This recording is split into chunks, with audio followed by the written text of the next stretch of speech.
The UNESCO Memory of the World program was launched in 1992 in an effort to help preserve the most important stores of humanity's history.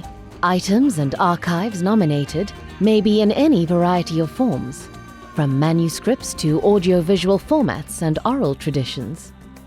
It is essential to maintain the originals of any piece of documentary heritage in order to keep the memory of humanity alive. South Africa currently has 5 archival collections registered as part of the Memory of the World program. They are a diverse collection of documentary evidence from our storied past. They document South Africa's place in global history, our precious ethnographic heritage, our painful past, and our hope for the future. Some of the earliest records in the country were those of the Dutch East India Company, or Verenigde Oost-Indische Compagnie, the VOC, which established itself at the Cape of Good Hope in 1652. It was one of the wealthiest trading companies to ever have existed, with an extensive collection of documents.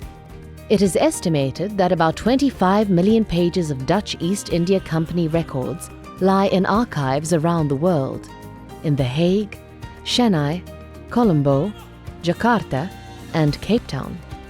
The VOC's vast records were kept with an incredible attention to detail. They not only provide unparalleled insights into the early modern world as a whole, but more particularly into the entwined histories of hundreds of local African and Asian regions with which the VOC traded. In the mid-1800s, many years after the Dutch East India Company was liquidated, the German philologist Dr. Wilhelm Heinrich Emanuel Bleek came to South Africa and, together with his sister-in-law Lucy Lloyd, studied the San Bushmen, their unique languages and folklore.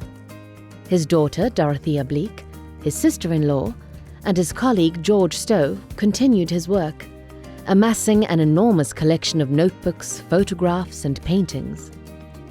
Housed at the National Archives of South Africa is the Rivonia Trial Collection. Criminal Court Case 253/63, better known as the State versus Mandela and others, marked the hearing in which Nelson Mandela, South Africa's future first democratically elected president, was tried for treason.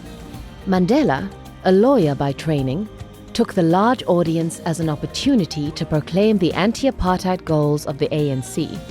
Narrowly avoiding the death penalty, he was sentenced to life imprisonment, partly served on the iconic Robben Island.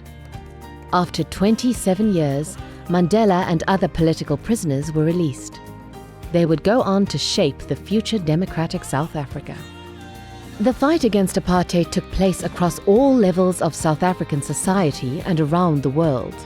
The Liberation Struggle Living Archive Collection houses audiovisual material documenting the most dramatic episodes in the anti-apartheid struggle, much of which was foreign-produced or suppressed, and as such still remains unseen by many South Africans.